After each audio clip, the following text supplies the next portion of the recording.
ओम सभी को नमस्ते। मंत्रोच्चारण। ओम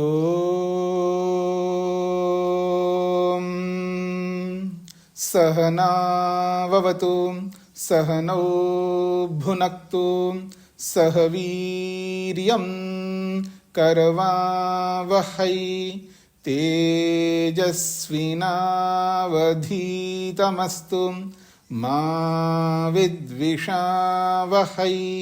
ओम शांति शांति शांति।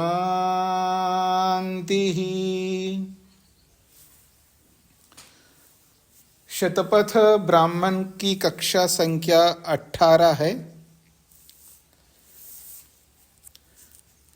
दूसरे अध्याय का दूसरा ब्राह्मण चल रहा है। पृष्ठ संख्या 50।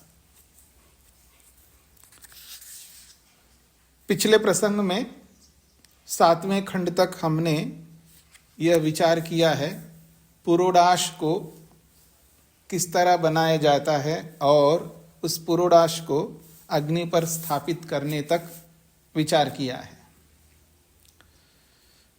आज आगे बढ़ रहे हैं 8वें खंड से।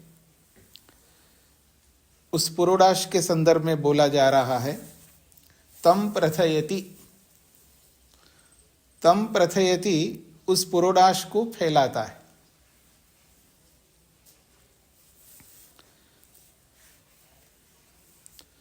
अब पुरोडाश को फैलाने का अभिप्राय यह है कि उसको कितना फैलाना है, कितना उसको विस्तार करना है, कितना बड़ा बनाना है, उस पर आगे चर्चा हो रही है। तम प्रथयति उस पुरोडाश को फैलाता है। और जब फैलाता है उसके लिए मंत्र का उस वाक्य को बोला जा रहा है उरु प्रथा उरु प्रथस्व। उरु प्रथा उरु प्रथस्व इति ऐसा मंत्र के वाक्य को बोला जा रहा है। प्रथयति प्रथयति एव एनम। प्रथयति एव एनम निश्चित रूप से उस पुरोडाश को एनम उस पुरोडाश को प्रथयति फैलाता है। एतद उ ते प्रजापति। एतद उरु ते प्रजापति। एतद उरु ये जो उरु है ये ते प्रजापति ये तुम्हारा ये प्रजापति नहीं यज्ञपति है।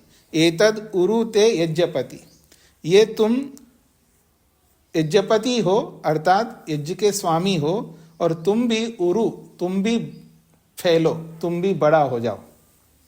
उरु का अर्थ होता है वैसे फैलना या बड़ा होना विस्तार को प्राप्त होना। तो उरु ते यज्ञपति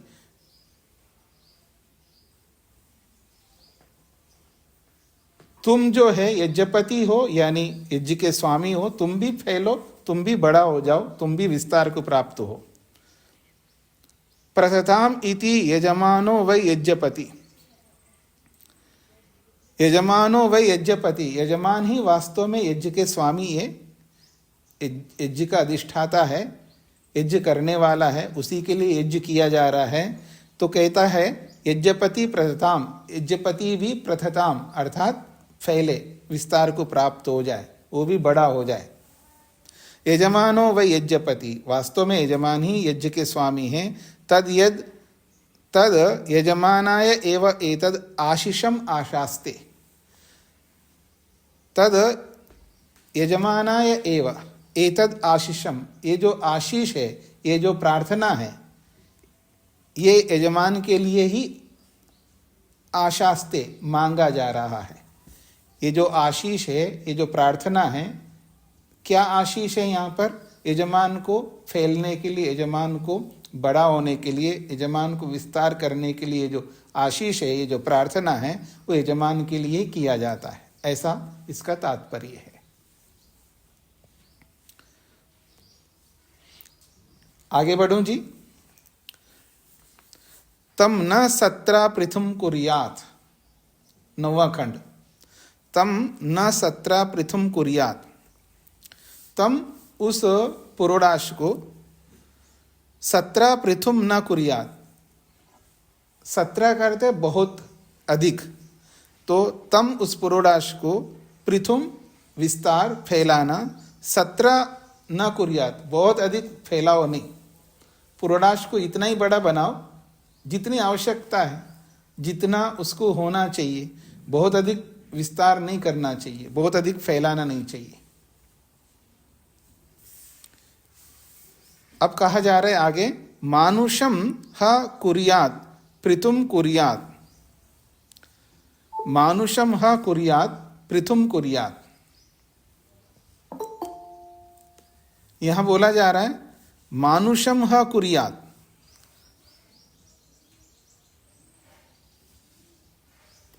पृथुम कुर्यात। जो पृथुम कुर्यात जो फैलाता है, बहुत ज्यादा फैलाता है, मानुषम ह कुर्यात, वो मनुष्य ही कर सकता है, क्योंकि मनुष्य जो है लोभी होता है। पृथुम कुर्यात जो पृथु करता अर्थात जो बहुत फैलाता है, वो मानुषम ह कुर्यात, वो मनुष्य ही कर सकता है। वृद्धम वै तद यज्ञस्य यत् मानुषम, वृद्धम वै तद यज्ञस्य यत् मानुषम। यदि मनुष्य वाले फैलाव को करोगे, यानी मनुष्य की तरह फैलाओगे, तो तद वृद्धम वै तद यज्ञस्य, वो यज्ञ के लिए हानिकारक है। वृद्धम वै तद यज्ञस्य यत् मानुषम, मनुष्य की तरह उसको फैलाओगे तो वो वृद्ध होगा, अर्थात वो यज्ञ के लिए उपयुक्त नहीं होगा, अनुपयोगी होगा। अर्थात यज्ञ का विस्तार करने के लिए वो नहीं होगा, यज्ञ की हानि पहुंचा देगा, वो यज्ञ की हानि हो जाएगी। तो वृद्धम वै तद यज्ञस्य यत् मानुषम, मनुष्य के लिए मनुष्य यदि उसको करता है तो वो हमेशा जो है वो आकांक्षा से, अभिलाषा से, या यूं कहिएगा लोभ से करता है। मैं आपको दूसरे शब्दों में कहूं, जैसे कोई यज्ञ हो रहा हो, कहीं पर अग्निहोत्र हो रहा हो और यजमान अग्निहोत्र कर रहा है, तो वो मात्रा में आहुति दे रहा होता है। यदि किसी को बोलो आप भी आइए आहुति दे दीजिएगा, दूसरे को आहुति देने के लिए बोलो, अब प्राय देखा जाएगा तो वो जो आहुति ग्रहण करता है वो अधिक मात्रा लेकर के आहुति देने का प्रयास करेगा। उसको ऐसा लगता है कि मैं ज़्यादा हवी दूंगा तो मेरा अधिक पुण्य होगा, मुट्ठी भर भर करके देने लगता है, कई बार आप देख सकते हैं। तो कहा जा रहा है कि वृद्धम वै तद यज्ञ से यत् मानुषम, मनुष्य की तरह अगर आप यज्ञ को करोगे तो वो यज्ञ के लिए हानिकारक होगा। इसलिए कहा जा रहा है नेद वृद्धम यज्ञ करवानी, नेद वृद्धम यज्ञ करवानी, मैं यज्ञ के लिए ऐसा ना करूं, यज्ञ के लिए हानिकारक बन जाए वो, ऐसा नहीं करूं। तस्मात् न 17 पृथुम कुर्यात, इसलिए उस पुरोडाश को बहुत अधिक फैलाओ नहीं, बहुत बड़ा नहीं बनाओ, इसका ये तात्पर्य। बहुत अधिक बड़ा करोगे तो यज्ञ के लिए वो हानिकारक हो जाएगा। यानी जितनी हवी होनी चाहिए, जितनी सामग्री होनी चाहिए उतनी आपको करना है, उससे अधिक करोगे तो यज्ञ की हानि होगी, अनिष्ट हो जाएगा, ये इसका तात्पर्य है। अब प्रश्न ये है कि अब कितना बड़ा बनाए, उस पुरोडाश को कितना बड़ा बनाए। तो कुछ आचार्यों ने एक बात कही है, अश्व शफ मात्रम कुर्यात इति आहुः एके। आहु अश्व शफ मात्रम कुर्यात इति उ ह एके आहु। अश्वशपम कहते हैं घोड़े का जो खुर होता है उतना बड़ा बनाए, ऐसा कुछ लोगों ने कहा है। एके आहु, कुछ आचार्यों ने ऐसा कहा। उस पुरोडाश को कितना बड़ा फैलाए, कुछ तो नियम होना चाहिए ना। तो एके आहु, कुछ लोगों ने कहा अश्वशप मात्रम, जैसे घोड़े का खुर होता है उसके समान बना दो, ऐसा कुछ लोगों ने कहा है। अब उसका उत्तर देते हुए याज्ञवल्क्य कह रहे हैं, कह तद वेद यावान अश्वशपो, कह तद वेद यावान अश्वशपः यावंतम एव स्वयं मनसा न सत्रा पृथुम मन्येता एवं कुर्यात्। बड़ा अच्छा समाधान किया उन्होंने। वो कहते हैं कह तद वेदा यावान अश्वशप, कौन ये जान सकता है कि घोड़े का खुर कितना होता है। इसका तात्पर्य है घोड़े का खुर कितना होता है। कोई घोड़ा बहुत बड़ा हो सकता है, कोई बहुत छोटा हो सकता है, कोई मध्यम स्तर का हो सकता है। अब अलग अलग घोड़े हैं तो किसके समान बनाया जाए? छोटे वाले घोड़े के खुर के समान, बड़े वाले के समान, या मध्यम स्तर के वाले के समान? तो इसमें निश्चय नहीं हो पाएगा ना। तो इसलिए कहा जा रहा है कह तद वेदा, कौन ये जान सकता है यावान अश्वशपा, कितना अश्वशप होता है। उसका कोई निर्धारण तो नहीं होगा ना। फिर क्या करे? तो कहते हैं यावंतम एव स्वयं मनसा, स्वयं अपने मन से सोचिएगा कि यावंतम कितना होना चाहिए। आप कैसा यज्ञ कर रहे हैं, किस प्रकार के याग आप कर रहे हैं। तो यावंतम एव स्वयं मनसा, अपने मन से आपको सोचना है कि मैं कैसा याग कर रहा हूं, कितना होना चाहिए। न सत्रा पृथुम मन्येता, जिससे वो बहुत बड़ा नहीं बने। आप अपने मन से सोचिएगा। एवं कुर्यात, उतना ही आप बड़ा बना दो। जितना बड़ा बनाने से यज्ञ संपन्न हो जाएगा, यज्ञ की हानि नहीं होगा, उतना ही बड़ा बना दो। ये आप स्वयं अपने मन से निर्धारण करो। ये इसका तात्पर्य है। स्पष्ट हो गए जी?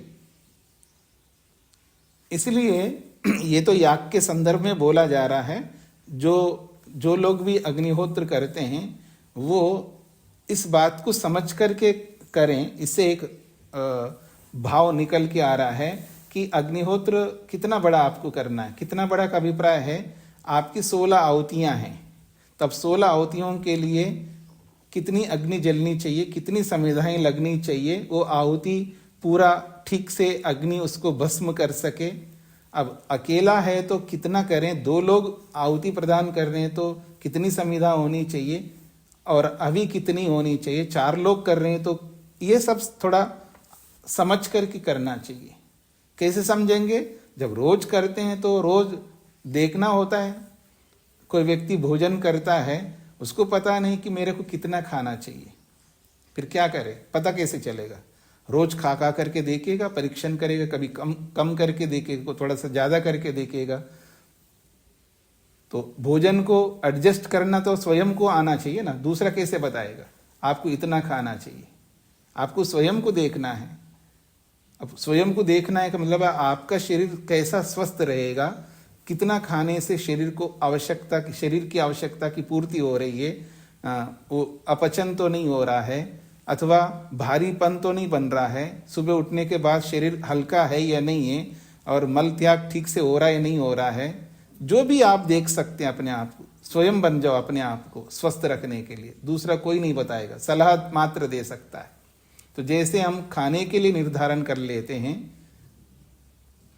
वैसे यज्ञ के लिए भी निर्धारण हो जाएगा। रोज करते करते अपने आप सीख जाता है व्यक्ति अनुभव से। तो मन से समझ लो कि आप जिस याग को कर रहे हो तो कितना बड़ा पुरोडाश होना चाहिए, उतना बड़ा बना लो। यही उसका नाप है, ये इसका तात्पर्य है। आगे बढ़ता हूं जी मैं। हाँ जी, शत्रुंजय जी। स्वामी जी, अनुभव से ठीक हो जाएगा, ये भी उन्हीं के लिए संभव है जो विचारशील लोग हैं। हाँ जी, बिल्कुल। तो मूर्खों की तरह करने वाले जिंदगी निकल जाती है और वो वहीं के वहीं रहते हैं जी।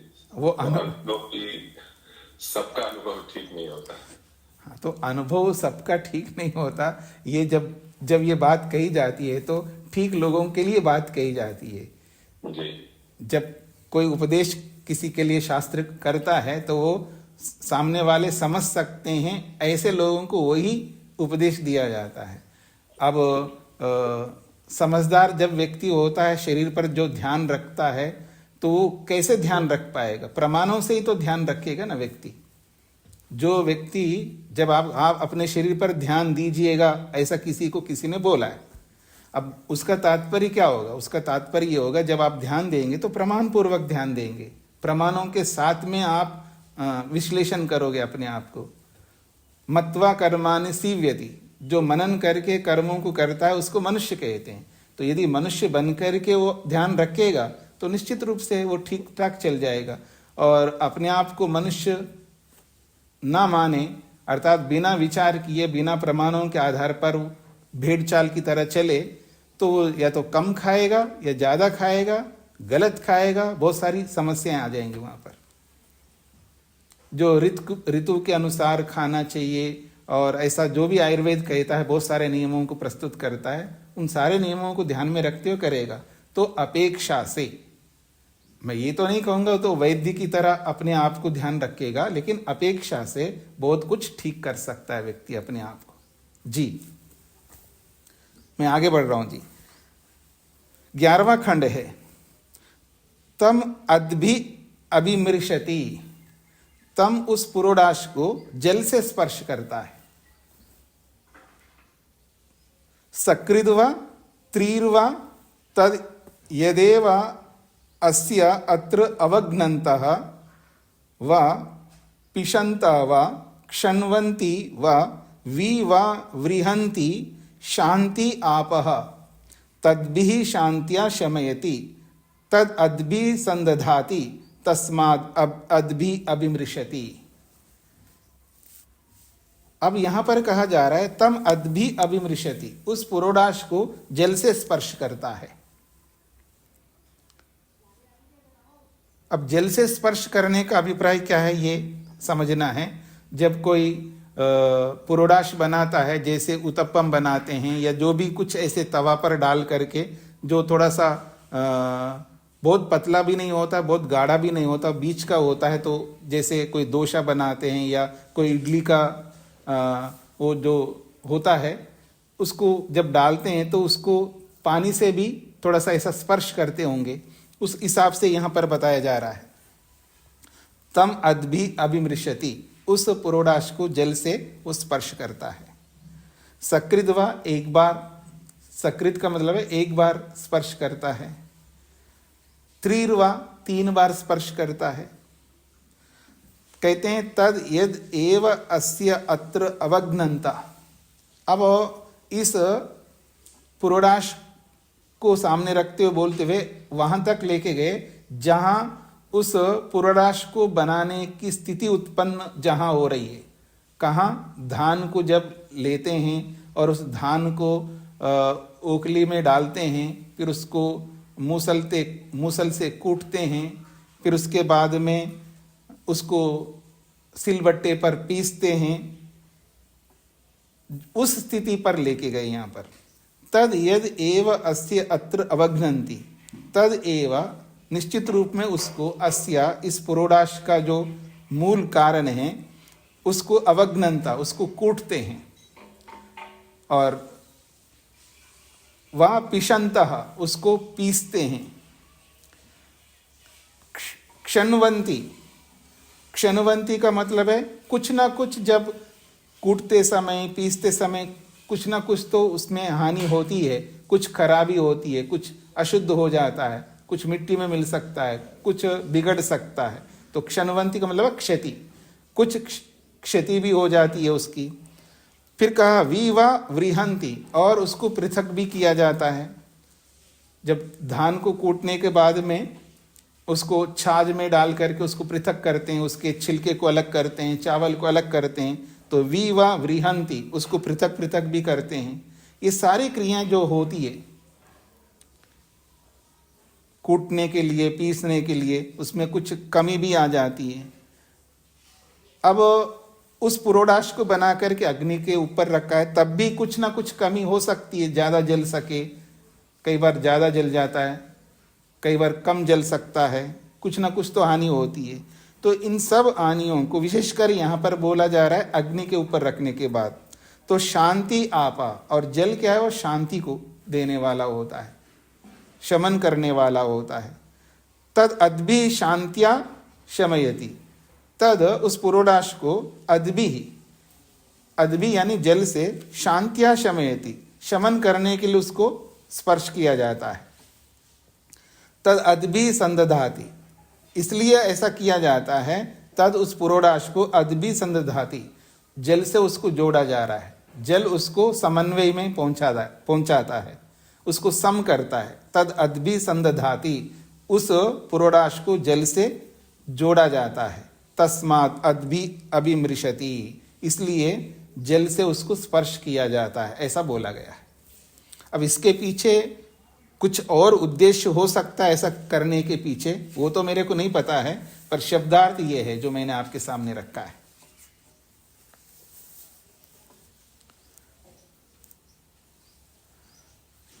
कई बार जो आँच से उसको पलटते हैं, आँच से उसको थोड़ा ऐसा करते रहते हैं, जो बनाने वाले होते हैं, तो जल के साथ हाथ को स्पर्श करके फिर उसके ऊपर रखते हैं, ऐसे कुछ क्रियाएं करते हैं ना जी उसको बनाते समय। योगेश जी। स्वामी जी, ये चावल का हमारे यहाँ छोड़ा बोल के जो इतनी साइज का बनता है जी, उसमें कुछ आटा डालते हैं और जल में हाथ भिगो के ऐसे थपथपा कर गोल इतना सा बनाते हैं। उसका कारण है बहुत फैल ना जाए या टूट ना जाए, क्योंकि ये पिसा हुआ बारीक बारीक होता है तो कटने का या फैलने का संभावना रहती है, इसलिए वो जल से स्पर्श करके ऐसे पकाते हैं प्रारंभ में। जी, हो सकता है, ऐसा भी होता है। देखा हमने भी इसी तरह जैसा आप बता रहे हैं गाँव में। यहाँ तो कपाल के ऊपर बोला है, गाँव में जंगलों में भी ऐसा करने का हमने देखा है, शायद मैंने भी कभी किया होगा। वो जो ढाक के पत्र होते हैं ना, थोड़ा मोटे होते हैं वो, और आग जलाते हैं और ढाक के पत्र के ऊपर वो पिट्टी जो है, जो पीसा हुआ है, पानी से घोला हुआ होता है, थोड़ा सा गाढ़ा होता है, बहुत गाढ़ा नहीं होता, बहुत पतला नहीं होता, उसको उसमें डाल करके हाथ से ऐसे ऐसे करके उसको गोल सा बनाते हैं। वो फटने भी लगता है तो उसको फटने नहीं देते हैं, ऐसा कुछ करते हैं। पर यहाँ कुछ अलग प्रक्रिया है, तो कपाल के ऊपर रखा जा रहा है। और हो सकता जो आप बता रहे उसी का ये तात्पर्य हो सकता है। एक बार करते हैं, 3 बार करते हैं। और कुछ घनता का मतलब ये जो घनता और पिशनता जो है, ये वहीं पर ले जा रहा है जहाँ उसको कूटा जाता है, जहाँ उसको पीसा जाता है, वहाँ पर लेके गए।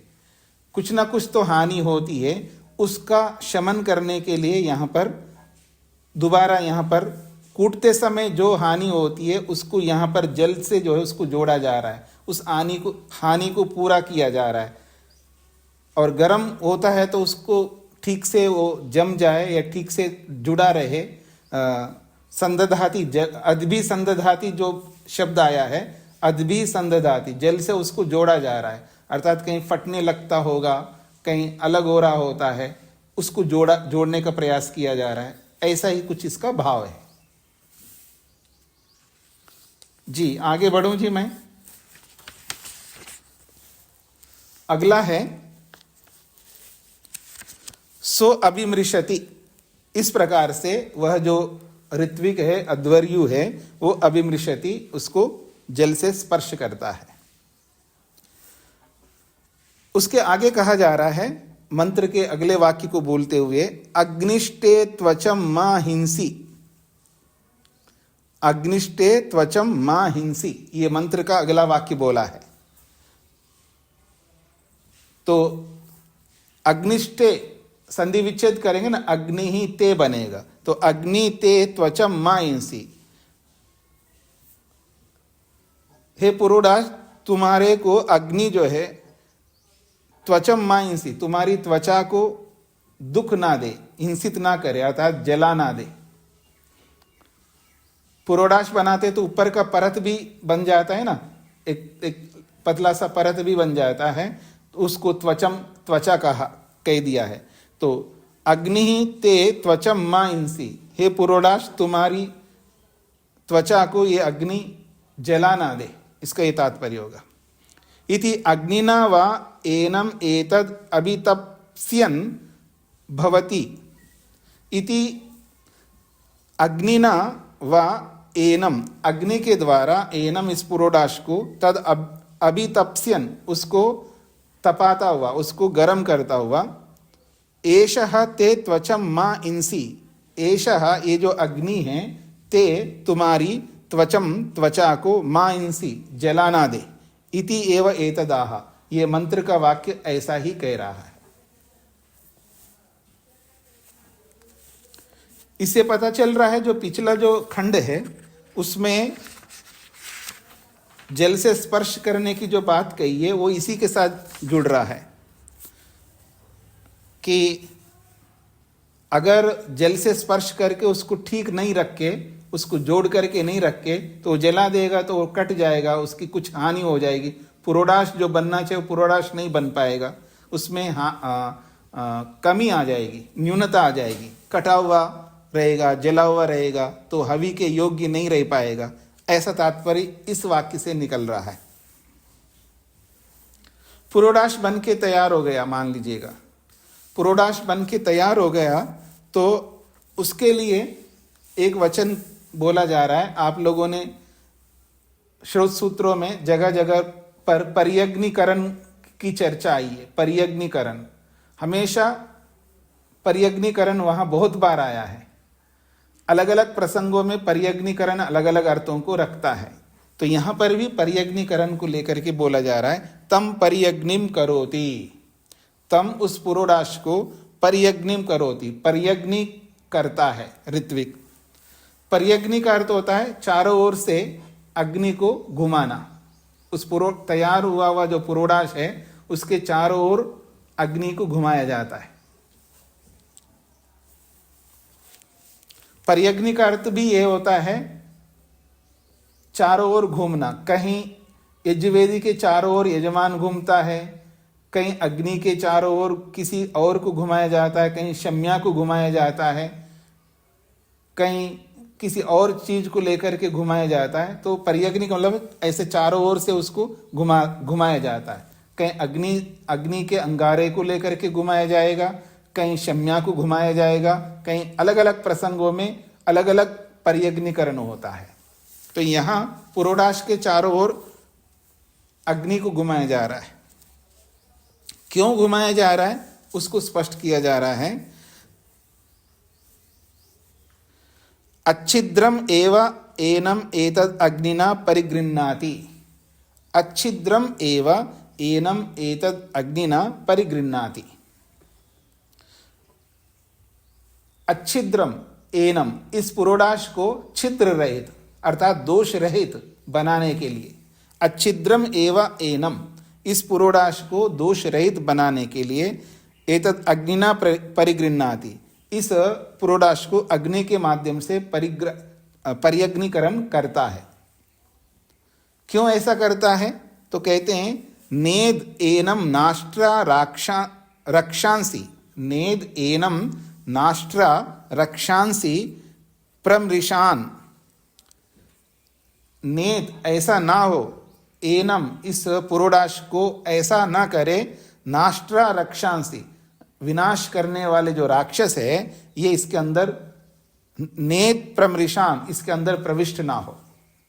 उस बने हुए तैयार हुआ जो पुरोडाश है उसके अंदर राक्षस प्रवृत्ति के जो भी कीटाणु आदि हों वो प्रविष्ट ना हो, उसके अंदर प्रवेश ना हो, उसके लिए पर्यग्निकरण किया जा रहा है। इति अग्निर्हि रक्षसाम अपहंता, क्योंकि अग्नि का ये काम है रक्षसाम अपहंता, वो राक्षसों को मारने वाली होती है। तस्मात् पर्यग्निम करोति, इसलिए पर्यग्निकरण किया जाता है।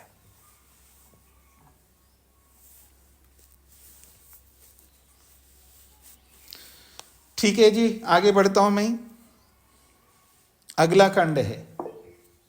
हाँ जी शत्रुंजय जी। पर्यग्निकरण होता है वो तो सांकेतिक ही है ना, ये पूरा नष्ट हो गया कीटाणु ऐसा तो सुनिश्चित नहीं किया जाता। हाँ जी, सांकेतिक ही होता है। यज्ञ में सारी क्रियाएं सांकेतिक ही होती हैं, जैसा कि हमने श्रोत ग्रंथों में पढ़ा है। क्योंकि सारे यज्ञ नाटक होते हैं तो नाटक में सांकेतिक क्रियाएं ही होती हैं। और वो शुद्ध है, पवित्र है, वो तो पहले से सुनिश्चित किया ही जाता है। जी। और पीछे भी बात आई थी, यज्ञ नाटक होता है तो बोला गया था कि नाटक कहना तो ये तो बिल्कुल गलत है, नाटक कहना तो ये यज्ञ का अपमान है। ऐसा कुछ नहीं है, क्योंकि सारे यज्ञ नाटक ही होते हैं, किसी ना किसी संदेश को देने वाले होते हैं। क्योंकि नाटक भी संदेश को देने वाले होते हैं। दुनिया में आज चाहे वो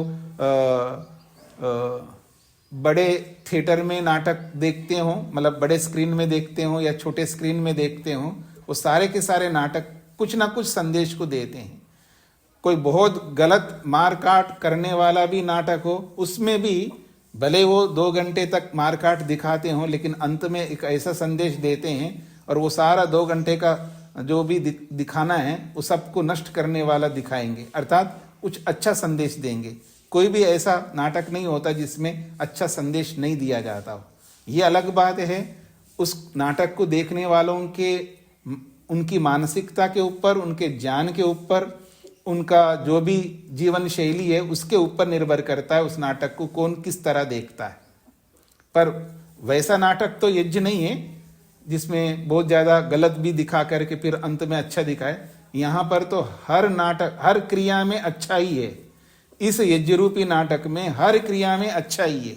ये अलग बात है, हमारा पहुंच उतना नहीं है, हमारा ज्ञान उतना नहीं है, हर क्रिया को हम हृदयंगम कर सके, परंपरा में ऐसा हमको नहीं मिल पाया, एक अलग बात हो सकती है। बाकी जो कुछ भी यज्ञ होता है, ऋषियों ने जिस यज्ञ की परंपरा को यहाँ तक पहुँचाया है तो उनका बहुत बड़ा उद्देश्य होता है। उस बड़े उद्देश्य को हम तक परंपरा से लोगों ने नहीं पहुँचा पाए, कारण कुछ भी हो सकते हैं। ये हमारी ही कमी मानी जाएगी। हमारे ऐसे संस्कार नहीं है, हम ऐसे स्थान में पैदा नहीं हुए, ऐसी प्रक्रिया में, ऐसे माहौल में हम जन्मे नहीं है। ये सब सारी कमियां हमारी ही है, बाकी और क्या कह सकता हूँ मैं। तो आगे बढ़ता हूँ जी। मैं स्वामी जी, मैं कई बार इस शब्द का प्रयोग कर लेता हूँ तो माता जी से डांट पड़ती है। नाटक जी, मतलब नाटक नकारात्मक अर्थ में प्रयोग होने लगा है। जी जी जी, अच्छे नाटक करते हैं, मतलब उल्टी सीधी हरकतें करते हैं। जी जी, तो अभिनय शब्द लोगों को ज्यादा स्वीकार्य हो जाता है, तो कुछ अर्थ वही है लेकिन जी जी, ठीक है, स्वीकार्यता की दृष्टि से। जी जी, बिल्कुल बिल्कुल ऐसा हम प्रयोग कर सकते हैं। नाटक की जगह अभिनय कह सकते हैं, कोई दिक्कत नहीं है। किसी को तू कहो, किसी को तुम कहो, किसी को आप कहो, शब्दों का अंतर है पर तीनों शब्दों का एक ही मीनिंग अर्थ है। तो नाटक कहो, अभिनय कहो, ठीक है, इसको मैं अभिनय के रूप में बोल देता हूँ आगे, कोई दिक्कत नहीं है जी। आगे बढ़ता हूँ जी। तम श्रपयति, तम श्रपयति, उस पुरोडाश को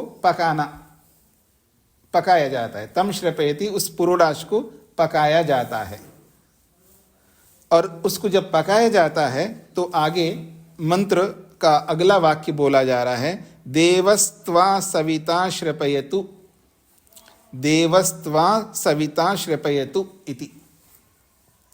तो देवः त्वा देवः सविता त्वा श्रपयतु, देवरूपी सविता जो है तुमको श्रपयतु पकाए, अर्थात ये जो पुरोडाश को पकाने वाला वो देव होना चाहिए। एक तो अग्निदेव है जो पका रहा है, अग्नि भी तो देव है ना, जिस अग्नि में रख करके पुरोडाश को पकाया जा रहा है। तो पुरोडाश को पकाने वाला कौन है? अग्नि है, वो देव है, सविता है। और जो पकाने वाला ऋत्विक है या जो पकाने वाला जो यजमान है उसको भी देव होना चाहिए। तो इसी को लेकर के कहा जा रहा है, देवस्त्वा सविता श्रपयतु इति। न वा एतस्य मनुष्य श्रपयिता, स्पष्ट शब्दों में बोला जा रहा है, न वा एतस्य मनुष्य श्रपयिता, एतस्य इस पुरोडाश को, श्रपयिता पकाने वाला, मनुष्य न, मनुष्य नहीं होना चाहिए। नवा मनुष्य एतस्य श्रपयिता, इस पुरोडाश को पकाने वाला मनुष्य नहीं होना चाहिए। देवः ही एषः, उसको देव होना चाहिए, वह देव होता है। पुरोडाश को पकाने वाला देव होता है, वह मनुष्य नहीं होना चाहिए।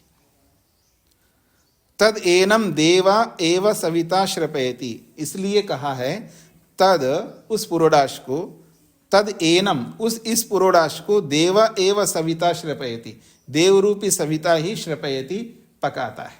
वो देव बन करके, सविता बन करके उसको पकाने वाला होना चाहिए। तो यजमान जो है वो देव होता है, वो मनुष्य नहीं होता है। कैसे देव होता है जी? क्योंकि यजमान यज्ञ करने से पहले वो संकल्प लेता है, इदम अहम अनृता सत्यम उपैमि, अब मैं अनृत से सत्य को प्राप्त हो गया। इसलिए याज्ञवल्क्य ने कहा सत्यम वै देव, मनुष्य अनृतम, मनुष्य अनृत होता है और सत्य देव होता है। अब वो यजमान जो पका रहा है पुरोडाश को, वो मनुष्य नहीं है, और मनुष्य बनकर के अगर पका रहा हो तो फिर वो पुरोडाश नहीं कहलाएगा, क्योंकि मनुष्य नहीं पका सकता है, इसका ही तात्पर्य। हाँ जी, शत्रुंजय जी। तो स्वामी जी, इससे क्या ये तात्पर्य निकाला जाए कि द्विजों को ही ये अधिकार है, ये क्रिया द्विजों को स्वयं करनी चाहिए, ना कि अपने सेवकों से करानी चाहिए? नहीं, यज्ञ में तो वही करते हैं जी। यज्ञ में तो उन्हीं को करना होता है, दूसरों को नहीं करना होता है। हमने श्रोत ग्रंथों में पढ़ा है कि हर क्रिया को या तो ऋत्विक गण लोग कर रहे हैं, और जहां जिसका काम आता है वह यजमान कर रहा होता है। यजमान या ऋत्विक के अलावा और कोई किसी सेवक से करवाते नहीं। याज्ञ क्रिया में प्रत्येक क्रिया को यजमान या ऋत्विक ही करते हैं, सेवक नहीं कर सकते। जी जी, ये याग की चर्चा हो रही, कोई ऐसा ना समझे कि अग्निहोत्र जो करते हैं तो कई बार कुछ लोग क्या होता क्या है, अग्निहोत्र के लिए समय नहीं होता, बहुत सारे लोग सुबह सुबह जाना होता है, सारी तैयारियां जो है उनके काम करने वाले तैयार करके रखते हैं, और ये जाकर के बस बैठ करके आहुतियां डाल करके चले जाते हैं। तो अब अग्निहोत्र के संबंध में तो मैं नहीं कह सकता, बाकी यागों में तो यही प्रक्रिया है। याग करने वाले जो भी क्रियाएं सब यजमान या ऋत्विक ही करते हैं। वैसे अग्निहोत्र के लिए भी इसको लागू कर सकते हैं। अब रही बात समय नहीं है तो मैं कुछ नहीं कह सकता, उसके लिए आप मैनेज कुछ भी कर लीजिएगा, पर यज्ञ के लिए यहां तो एक है स्वयं यजमान को या ऋत्विकों को ही करना चाहिए। इस वजह से कोई यज्ञ करना ही छोड़ दे ऐसा ना करें। न करने की अपेक्षा आप भले ही तैयारी करवा लीजिएगा, हमें कोई आपत्ति नहीं, पर यज्ञ जरूर करिएगा। एक तो बिल्कुल अब मैं अकेला सब कुछ कर नहीं सकता, सामग्री लाऊं उसको साफ करूं या समीधा लाऊं, मैं खुद ही जाकर के समीधाएं ले आऊं और मैं जाकर के मैं पात्रों को धो लूं, मैं ये सब करूं, ये तो मेरे बस की बात नहीं है, इसमें तो बहुत समय चला जाता है। इससे तो अच्छा मैं अग्निहोत्री नहीं करूंगा, वो छोड़ देगा व्यक्ति। वैसे ही हम धर्म संकट में जी रहे हैं जी, संकर वो करके जी रहे हैं। अब संकर ही सही, मतलब या तो पूरी हानि उठा लो या थोड़ी हानि उठा लो। अब इसमें जो अच्छा लगता है मनन करके आप उसको अपनाइएगा, पर यज्ञ नहीं छोड़िएगा। आगे का बोलता हूं जी मैं, आगे का वाक्य, वर्षिष्ठे अधिनाका, वर्षिष्ठे अधिनाका इति। वर्षिष्ठे अधिनाका जो है ये मंत्र का वाक्य है, वर्षिष्ठे अधिनाका। सुनीता जी को क्या कहना है? आचार्य जी, जैसे हवन चलता है, आचार्य हवन करते हैं, घी की आहुति या 4 जोड़े जो भी बैठते हैं, जो पीछे लोग बैठते हैं जी, तो वो हम मंत्रों का जाप करते हैं, तो क्या उनको वो आहुति वाला मिलता है? ऐसा है कि जो यजमान को जितना लाभ मिलता है और करवाने वाले व्यक्ति को जितना लाभ मिलता, उतना लाभ किसी और को नहीं मिल सकता है ना। उसका भागी बन रहे हैं तो भागी बनने का लाभ तो मिलेगा। आप इसको इस तरह समझ लीजिएगा, कोई व्यक्ति किसी पशु को मारता है, उसको भी दंड मिलता है, और उस मरे हुए को लाके रखने वाले को भी मिलता है, फिर उसको बेचने वाले को भी मिलता है, और जहाँ बेचा जा रहा है घर वाला कोई भी व्यक्ति जाकर के खरीद करके लाता है तो उसको भी मिलता है, बनाने वाले को भी मिलता है, परोसने वाले को भी मिलता है। दंड तो सबको मिलता है, लेकिन सबको समान दंड नहीं मिलता है, अलग अलग प्रकार का दंड है। उस क्रिया के प्रति, उस हिंसा के साथ में जितने भी लोग जुड़ेंगे उन सबको दंड मिलता ही मिलता है, जैसा कि शास्त्र कहता है। लेकिन मारने वाले को जितना दंड मिलता है उतना ही दंड परोसने वाले को नहीं मिलता है, पर दंड तो मिलता है। तो ऐसे इसको उल्टा करके अच्छे काम में लगाइएगा, तो अच्छे काम में भी उसके साथ जो जो लोग जुड़े हैं उन सबको लाभ मिलता है। पर उतना ही लाभ मिलता है ऐसा सोचना गलत है। स्पष्ट हो गए जी सुनीता जी? जी आगे बढ़ता हूं जी मैं। तो वर्शिष्ठे अधिनाका मंत्र का ये वाक्य, इति देवत्रोह एतद आह, यद आह वर्शिष्ठे अधिनाका इति। तो वर्शिष्ठे अधिनाका, ये देवत्रः एतद आह, ये देव ही कह सकते हैं। देवत्र का अर्थ वैसे देवों का देव भी होता है, और देवत्र का मतलब है जो देव संबंधी, यानी देव से, देवत्व से युक्त व्यक्ति ही इस बात को कह सकता है। देवत्व से युक्त व्यक्ति को देवत्रा कहते हैं, एक अर्थ। और दूसरा अर्थ आपने जो सुना है देवत्रा का अर्थ देवों का देव। तो देवत्रा एतद आह, ये देवत्व को प्राप्त किया हुआ व्यक्ति इस बात को कहता है। क्या कहता है? ये दाह वर्शिष्ठे अधिनाकः, वर्शिष्ठे अधिनाकः। नाका शब्द का बहुत अच्छा अर्थ है। आका कहते हैं दुख को। नाका शब्द में दो जुड़े हुए हैं, मतलब यहाँ नई समास है, समास युक्त पद है ये। आका कहते हैं दुख को, और न अका नाका, न अका नाका। कुछ शब्दों में समास करने के बाद न हट जाता है, उस नकार का आकार जुड़ता है। जैसे न विद्या अविद्या, न विद्या अविद्या, तो उसको ना विद्या नहीं कहेंगे, अविद्या कहेंगे। लेकिन कुछ जगहों पर व्याकरण की दृष्टि से कुछ जगहों पर वो ना वैसा का वैसा रहता है। तो ऐसे यहां नाका में है। तो अका कहते हैं दुख को, और जहां दुख नहीं होता उसको नाका कहते हैं। स्वर्ग को कहते हैं नाका। और स्वामी दयानंद सरस्वती जी ने नाका का अर्थ मोक्ष भी किया है। जो आप लोग मंत्र पढ़ते हैं ना, ये न नाका, ईश्वर स्तुति प्रार्थना उपासना मंत्रों में, और भी अलग अलग मंत्रों में भी नाका शब्द बहुत बार आया है। तो यहाँ नाका का अर्थ भी यहाँ स्वर्ग है। स्वर्ग शब्द से स्वर्ग जो प्रचलित स्वर्ग है वो भी लिया जाता है। प्रचलित का अर्थ ये नहीं है जो आसमान में कहीं स्वर्ग रहता, वो प्रचलित अर्थ नहीं कह रहा हूं। आर्य जगत में जो प्रचलित स्वर्ग अर्थ है वो आप ले सकते हैं। अभ्युदय सुख, बहुत बड़ा सुख, अगला बहुत अच्छा जन्म मिलता है ना, उसको स्वर्ग कहते हैं।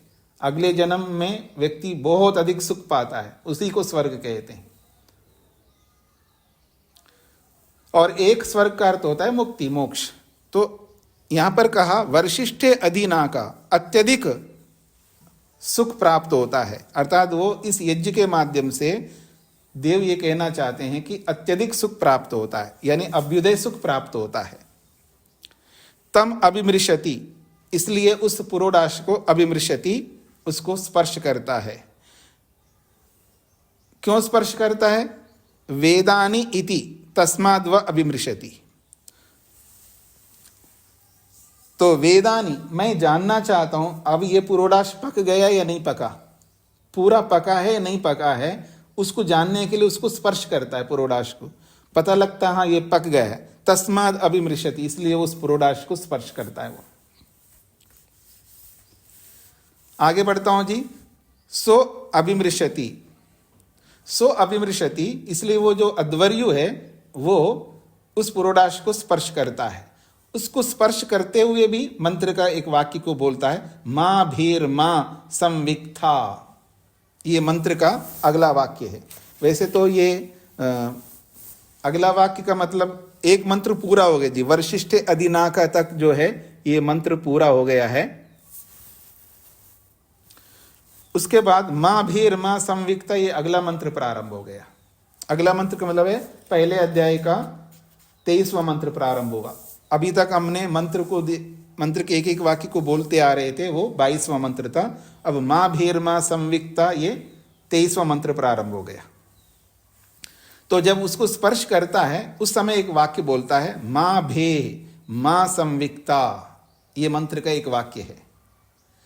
अब इस वाक्य का अर्थ कर रहे हैं याज्ञवल्क्य, मां त्वं भेषी मां संविक्ता। मां त्वं भेषी, तुम उस पुरोडाश को स्पर्श करते हुए मां भेषी, डरो मत। मां संविक्ता, मां संविक्ता, विचलित नहीं हो।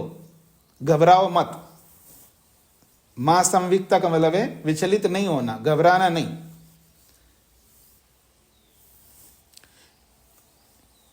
यह त्वा अहम अमानुषम संतम मानुषो अभिमृशामि इति एव एतद आहा।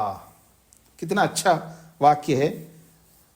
याज्ञवल्क्य कह रहे हैं यह त्वा अहम अमानुषम संतम, जो तुझको, जो मैं स्पर्श कर रहा हूं, ये पूर्वोडाश, तुमको जो मैं स्पर्श कर रहा हूं, अहम अमानुषम संतम, तुम तो देव हो ना, पुरोडाश को भी देव कहा जा रहा है, तुम तो अमानुष हो। त्वा तुझको, अमानुषम संतम, जो कि अमानुष हो, अर्थात तुम देवत्व को प्राप्त किए हो। अमानुष आपको, मानुषः मैं मनुष्य होकर के अभिमृशा में स्पर्श कर रहा हूं। इति एव एतदाह, ऐसा ही ये मंत्र कहता है।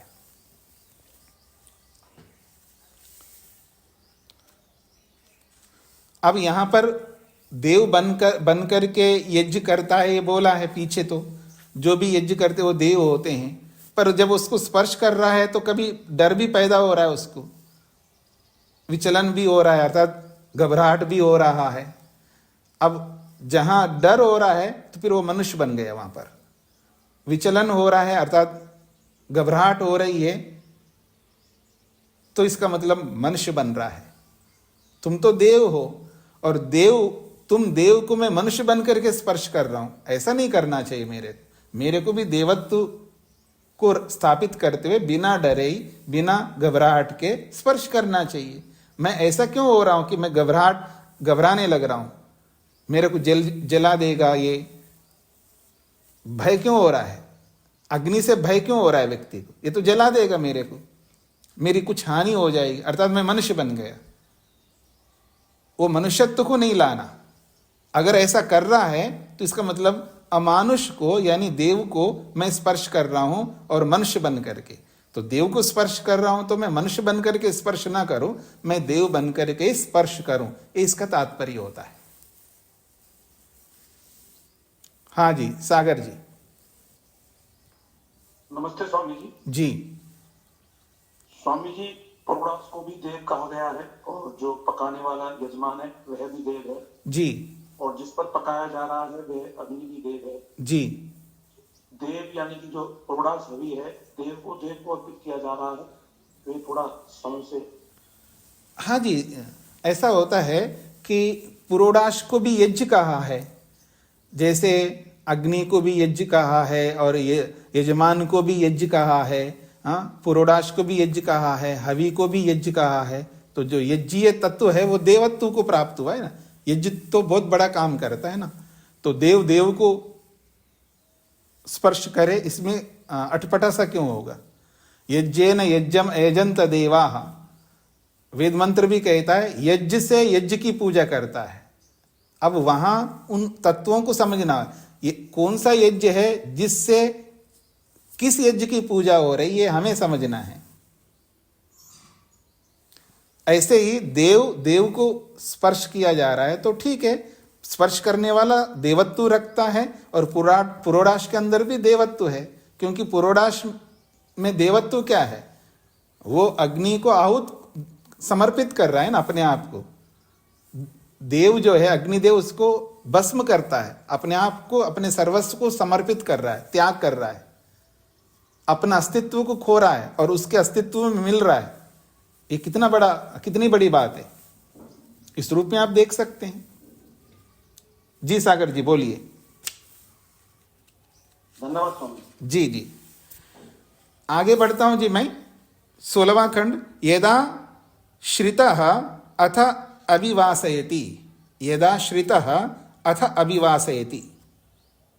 आप लोगों को याद आ रहा हो, श्रोत ग्रंथों में श्रित और अश्रित शब्द बहुत बार आए हैं। वहां श्रित शब्द और अश्रित शब्द आए हैं। श्रित का अर्थ होता है पका हुआ दूध, अर्थात गर्म किया हुआ दूध, उस अर्थ में वहां श्रित शब्द का प्रयोग हुआ था। यहां श्रित का मतलब पक जाना। यदा श्रिता, जब पुरोडाश पक जाता है, अथ अभिवासयति, अब उसको वहां से उतार करके वो रखता है, अर्थात उसको उठा करके रखता है अथवा उसके ऊपर कुछ ढक देता है। जैसे आजकल रोटी बना करके तवे से निकालते हैं तो कहाँ रखते हैं, वो जो पात्र होता है उसमें रखते हैं, उसके बाद उसके ऊपर ढक्कन रख देते हैं, आप उसको ढक देते हैं। तो वैसा ही यहां पर हो रहा है, यदा श्रिता अत अभिवासयति, जब वो पक जाता है उसके ऊपर उसको ढक देता है।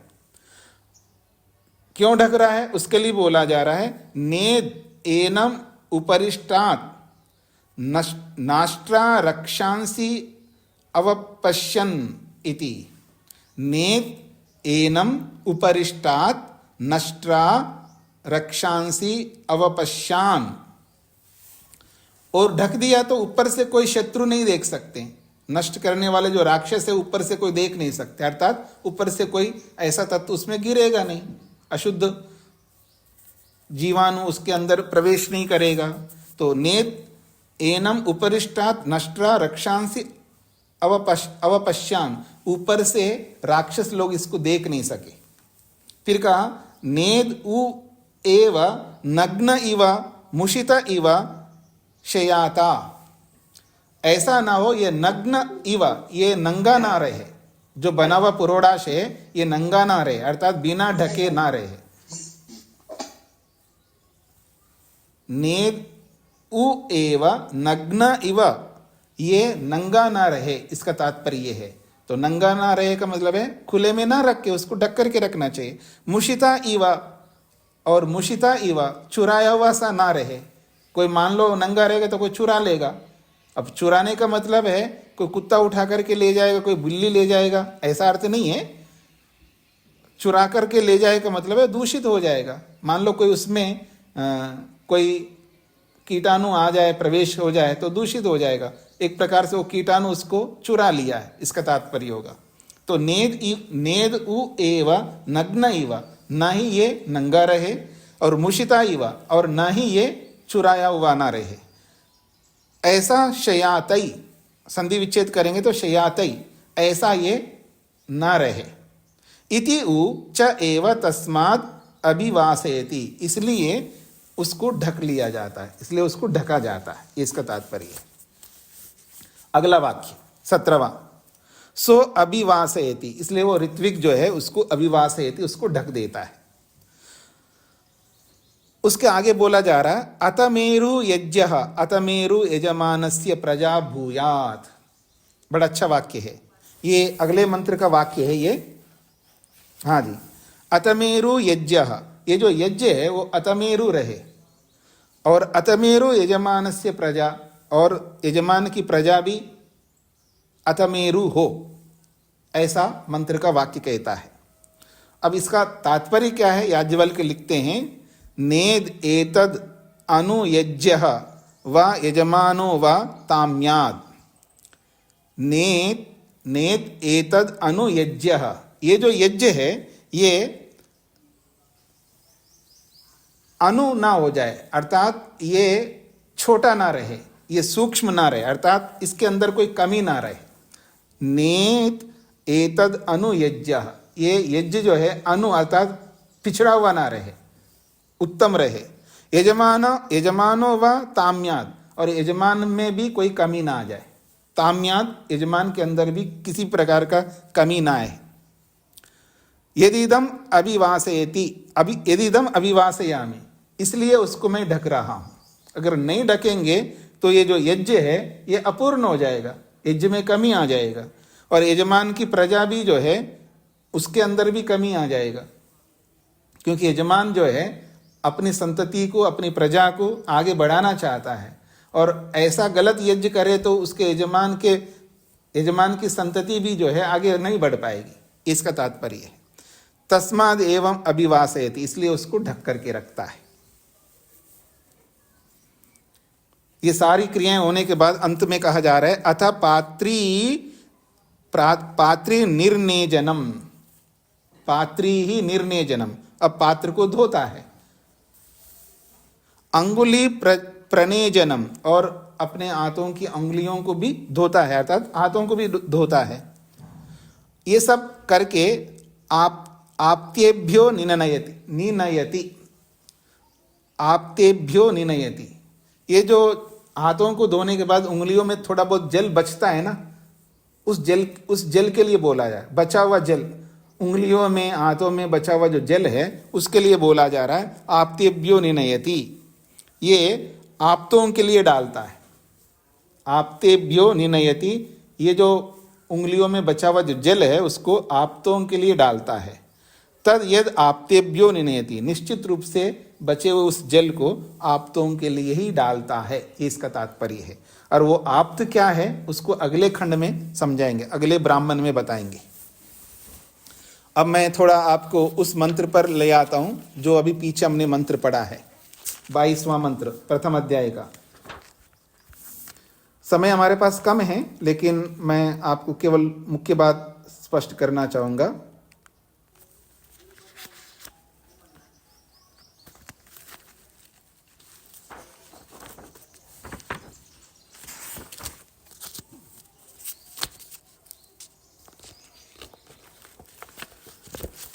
एक तो नाक शब्द का अर्थ करते हुए स्वामी दयानंद सरस्वती जी लिखते हैं अकम दुखम, अकम दुखम, अकम जो है वो दुख को कहते हैं, अकम दुखम न विद्यते यस्मिन असौ नाकः, अकम दुखम, अक का अर्थ है दुख है, न विद्यते यस्मिन जिसमें वो अक नहीं होता है, असौ नाका उसको नाका कहते हैं। अकम दुखम न विद्यते यस्मिन असौ नाकः, ये नाका शब्द का अर्थ किया है, अर्थात अक शब्द दुख के लिए आता है और वो दुख जिसमें नहीं होता है उसको नाका कहते हैं। अब उसको स्वर्ग कहो, उसको मोक्ष कहो, कोई अंतर नहीं आएगा। स्वामी जी एक बार फिर रिपीट करना। अकम दुखम न विद्यते यस्मिन असौ नाकम, असौ नाकम, जी, अर्थात असौ का मतलब होता है वह नाक कहलाता है।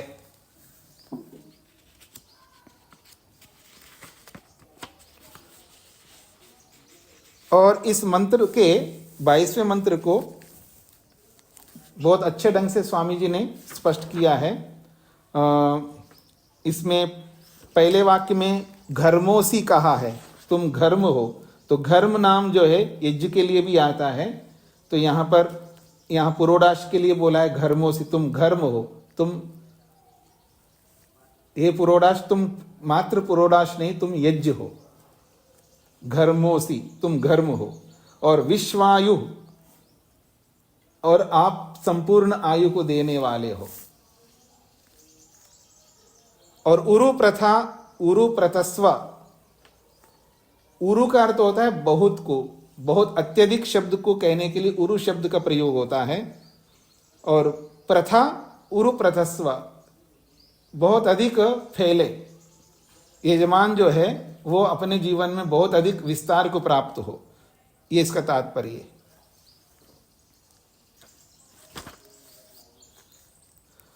और इसका भावार्थ मैं आपके सामने रखता हूं।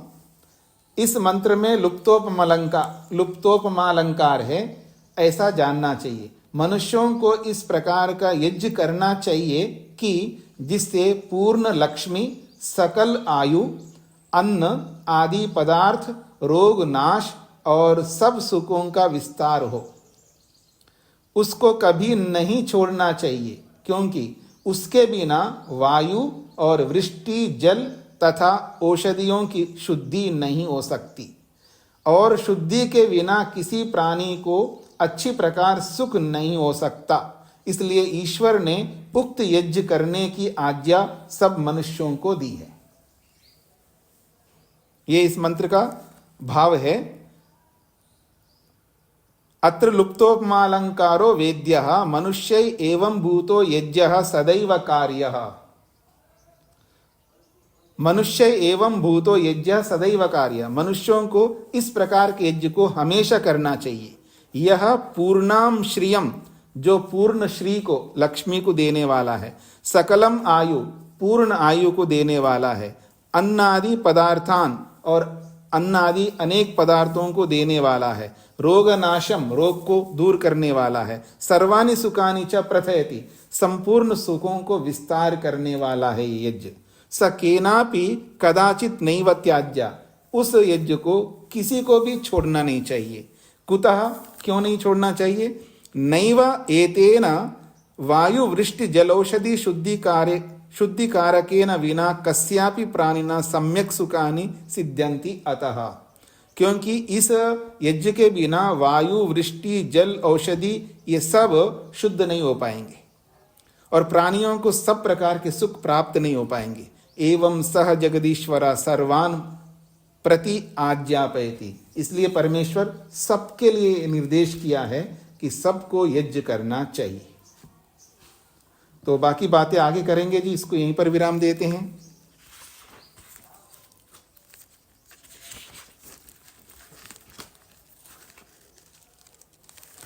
ओम शांति शांति शांति। सभी को नमस्ते।